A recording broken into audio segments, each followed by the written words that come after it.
describing Westminster the way he experienced it when he first moved there from a small town in the interior called Lillooet. Okay. In 1939, we took the PG to Squamish and a boat to Vancouver and came to New Westminster. My father had already rented a place on Agnes Street, right off 6th Street in New Westminster. And we moved into what I considered then quite luxurious accommodation, but it was a former funeral home upstairs in 618 Agnes. And the street itself was a friendly street to me, because shortly after I came and was wandering around, I met boys, first of all boys, who lived in this area, and we became quite friendly, and eventually we met some of the girls that accompanied them. And I remember there was a corner store, Langley's corner store, where we met for milkshakes and ice cream cones, etc. That was a center of attraction. So I lived in the middle of a block, 618 Agnes, and then 6th Street, next, the main street going down to the waterfront. And then the center of my social activity was Langley's store, where I met the gang that I eventually became very familiar with. And in contrast to that, one or two of them lived up on Royal Avenue, and it was quite a posh district. And I never really frequented Royal Avenue except to visit the Cameron family. But the opposite park, I think, was, can't remember the name of the park, but the high school that I attended was there in the middle of that park. And what was the name of the high school?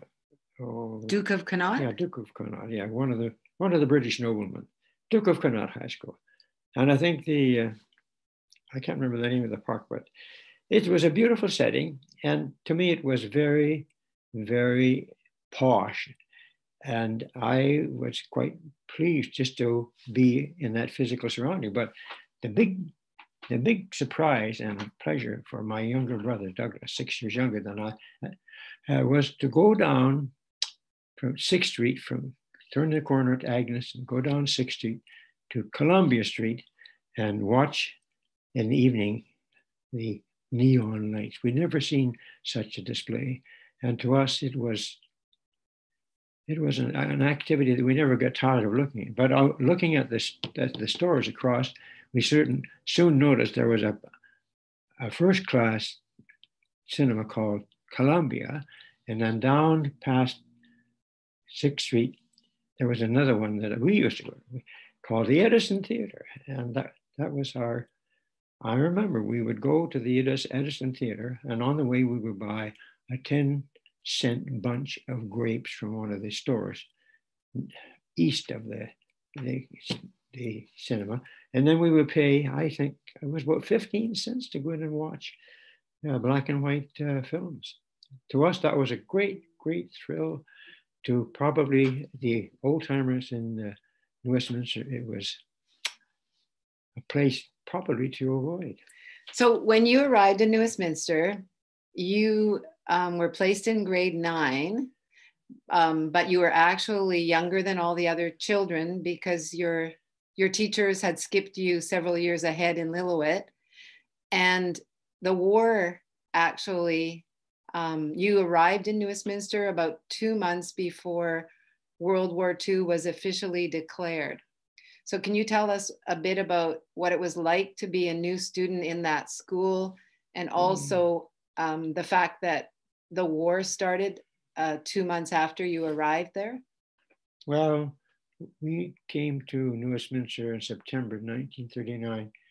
I had just finished grade 9, so it would be June in the summer, and came to live at 618 Agnes Street, and then walking 2 blocks up the hill, I entered Duke of Connaught High School. I started in grade 10.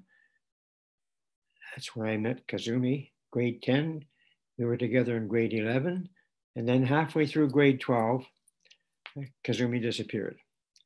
And by that time, I was involved as I would call myself a stranger in all of the activities, wartime activities then that had to do with New Westminster and Vancouver.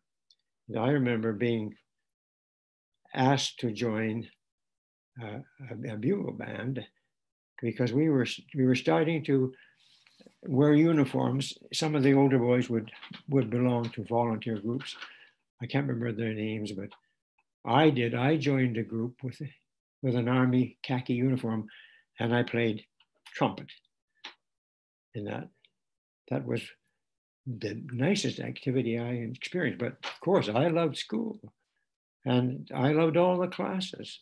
I loved especially my social studies teacher, who was related to an elderly chap that I had known and befriended in Lillooet. So I was immersed then in my environment that I loved, school. I loved everything about it. And whatever I learned, I absorbed, as the principal in Lillooet said, like a duck absorbs going into the water.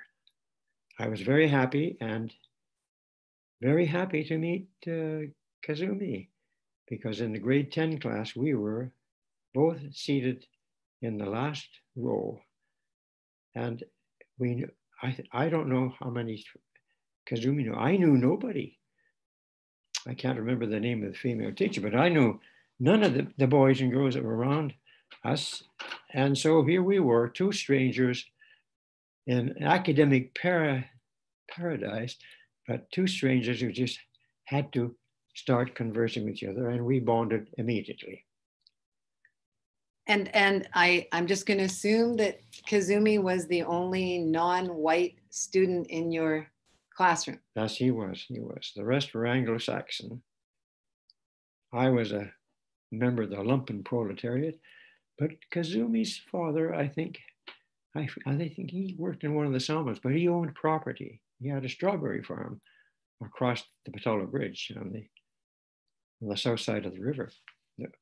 But I think we were lucky. We were forced by circumstances to become close friends, and we did become close friends for the rest of that year. And then in the next year, we expanded our friendship by myself inviting Kazumi down to see where I lived in Agnes Street. And I was quite proud of that, because it was an old building, an old apartment, related in like what I now call the slums of New Westminster. But I was quite proud to introduce Kazumi, because to me that was a step up from a shack in Lillooet to my new home in Westminster. And that cemented our friendship to the point where, of course, Kazumi invited me to go over to 10th Street. I forget which avenue, but he lived in a house. I don't know who built it, but it overlooked a big vacant lot, which Kazumi used as his private airfield, because Kazumi, like myself, built model aeroplanes. I was an amateur, and Kazumi was an expert. And we shared not only the class and the academic material in Duke of Connaught High School, but we started a friendship where we actually were in each other's homes, and we found that we both had shared a hobby, building model airplanes. Okay, I'm going to ask you something now.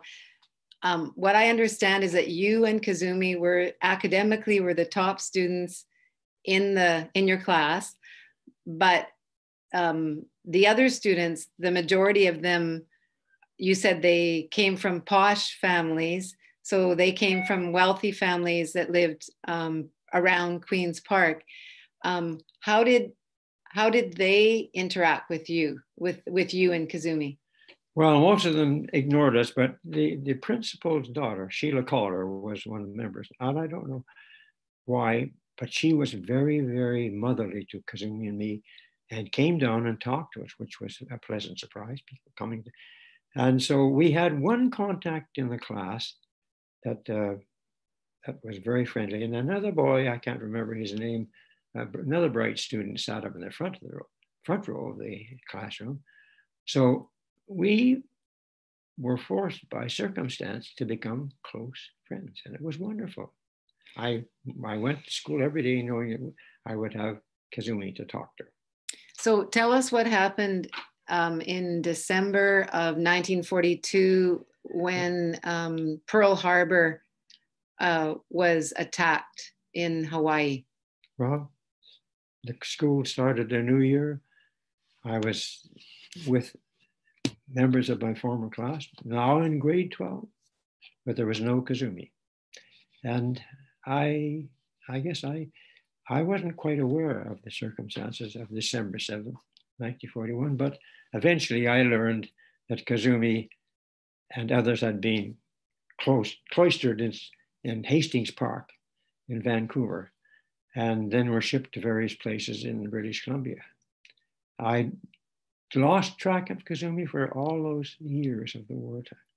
So who told you in your classroom what had happened to Kazumi and his family? Well, it was Sheila Calder that came down and said, you may wonder why Kazumi's not here. She said, well, he's in an internment camp. I think she mentioned the name. I don't know whether it was New Denver or what, but she explained too. I said, well, here we are in grade 12, I'm looking, I explained to my concern to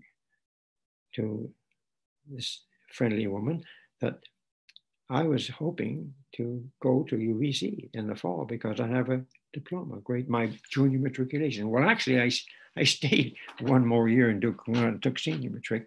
But she said, don't worry about Kazumi.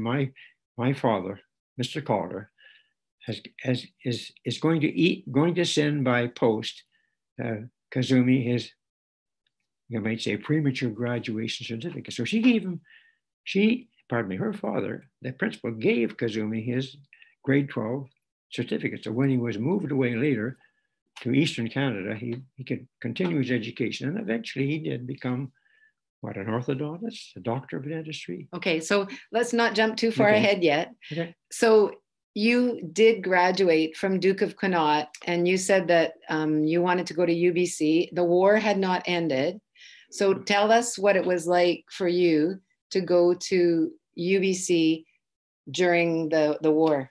Well, in 1943, I graduated with a senior matriculation certificate. And I went to UBC. I traveled on the bone-shaking interurban for 2.5 hours to get to UBC. I did that for about 6 months into the second year applied science. And then luckily, one of a relative family had a place at Broad Street and Broadway in Vancouver, and I was allowed to go and be billeted there in an attic room. And I think we paid room and board for that at that particular time for $25 a month. And I was able to work in sawmills and get money to pay for my education. But sadly, there was no Kazumi, and I remembered him, but eventually I forgot. And what, were there any requirements for students like you to be involved in the militia at UBC because it was wartime? Absolutely. We were forced to join the Canadian Officers Training Group, the COTC, UBC branch. And our colonel was Dr. Shrum. I was involved in the first part of that training, there's several months, in bayonet drill and map making and other activities that I would have to have learned if I had been in the infantry facing an enemy. But I was very lucky because one of the members of this group was Jackie Cohen, whose father owned Army and Navy department stores. And he knew that I had talent. So he said, come along with it and see if you would like to join. Well, I went, and the leader of the group said, have you ever played a trumpet? I said, no, but I have played something like a trumpet. I played a garden hose. He said, what do you mean? I said, well, if you take a garden hose and blow, purse your lip, you can make bugles. And I could play the bugle, but I played it through the medium of the garden hose. Well, he said, take this trumpet home and see what you can do with it. And I learned to play it in about an hour. And I remember the first tune I played was Semper Fidelis. And then I didn't have to join the infantry preparation group. I was a member of the Duke of Connaught High School bugle band, and we marched around anywhere and everywhere. And we had Jackie Cohen was one of the drummers. We had drummers like a Scottish pipe band, and there I was involved in a war effort that pleased me, and I guess pleased a lot of other people. But we played beautiful march music for the rest of my years in the Duke of Connaught High School. Another thing I remember you told me was you had your older sister was dating a young man who was in the Navy, and that you had some conversations with him where he told you that because he was in the Navy, he had seen some of the fishing boats that belonged to the Japanese Canadians, and he was aware that their belongings and their property were being confiscated by people who live in British Columbia. Can you say a little bit about that? Well, yeah, Len Baker was a seaman, and he dated my sister, Diana. And eventually she brought him to our house, 16th Agnes Street, and introduced me to him. He had in his pocket something for me. He said, "Your sister, Diana, says you play the bugle in the bugle band." And I said, "Yes." He said, "Well, here." And he handed me a horn. He said, "Try it." Well, it blew one note. What it was a beep or a doo sound came out of it, and it was what they used to warn other boats of their presence on the Fraser River. So I then asked him where he got. He told, "Well, we've taken everything we can find off the boats. The boats are tied up. The Japanese are gone, and we're allowed to, well, we're not allowed to, but we've been stealing everything we can find off those boats." And he had said, "I have other souvenirs. Do you want to see them?" And I said, "No, this is enough for me." But I didn't connect, right then too much with the ideas that here was my pal Kazumi and his relative, I guess they'd be called Nisei, Japanese compatriots, families, had been moved away and their boats were confiscated and everything that was movable had been stolen off them. And here I was with this horn. I think I just stored it somewhere. And then I also remember you saying that you were doing some field work in your final years at UBC, and you remember when Hiroshima and Nagasaki were bombed. I think it was August 8th.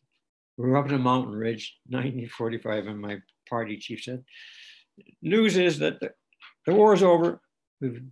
Allies have dropped a Japanese bomb on a city called Hiroshima, and it's over." So that was, the most that I knew about the war was that we had been preparing as infantry volunteers, and I would have been preparing in UBC as an officer to lead a group, a platoon of those people. But now it was all over, and peace reigned over British Columbia. And so then you eventually became a high school teacher at Gladstone Secondary School in Vancouver.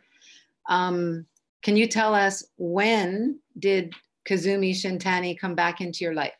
Well, in 1947, I graduated from university, and I was involved in geology for 3 years, and then I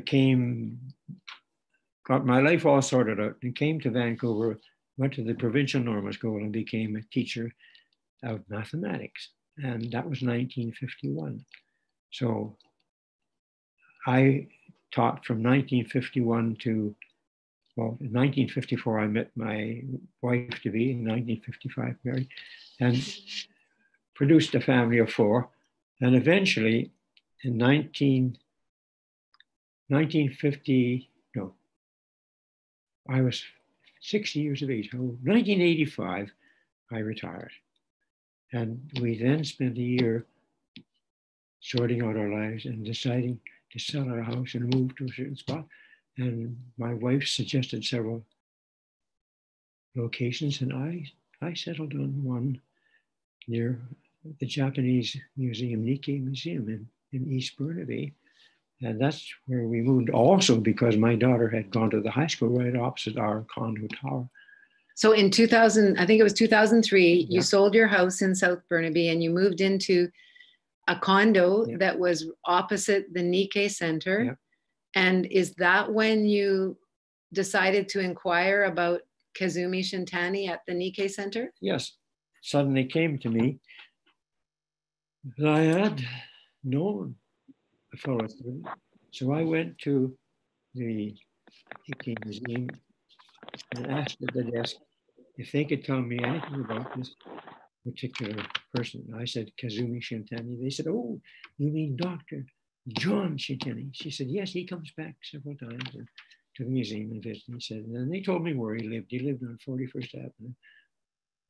And so then what happened? Did you actually meet him? Yes, we did. We met. And did you meet him? Did you accidentally meet him or did you try to phone him? How did you actually meet him? Well, I think actually what prompted me to ask at the museum was the accidental meeting with Kazumi in one of the stores in Oak Ridge Center. And well, we had changed a bit, but I recognized him and I said, hi, Kaz. And he said, hi, Gordon. And then we talked about where we meet. I told him my marital success in my family, and he told me about his family. And we decided that we would meet and go to the High Genki restaurant in the Nikkei Museum complex, right next door to where I lived. So that's what we spent. Our first meetings were meeting once a week at the restaurant. And then eventually, Eureka, Cass's wife, suggested that we go out to Richmond and try the wonderful food of one of the casinos there. We were looking for cheap food. It was delicious. And we did that for 3 or 4 times. So what did you learn about him, about what had happened with his internment and after his internment? Well, he didn't talk much about his internment, that he except that he had met Eureka. I don't know whether I think she must have been in the same camp, New Denver. And that he said that at the end of the war, the 3 of them, Kazumi and his mother and father, were debating, should we stay here or should we go back to Japan? Well, Kazumi's father wanted to go back to Japan. And I think his mother talked him out of it. And they went east to, what would it be, Toronto or Montreal, where Kazumi pursued his university career and became, I don't know whether he graduated in an American dental college or a Canadian, but he became a doctor of dentistry, specializing in orthodontistry. And what about the house that his parents had owned in Westminster and the farm that his father owned that was across the Patello Bridge? Well, I don't know whether his home was destroyed or not, but it was sold, forced sale, and I think the money that his father and mother got, they had to spend that money in New Denver building their new housing accommodation, like the people did in the Japanese that came to Lillooet. I got to know their groups very well, and their houses were confiscated. And my wife's grandmother, who had a beautiful friendship with a Japanese family, she came home one day and told Joanne that they were moving because the house had been confiscated. So the houses the Japanese lived in Vancouver disappeared.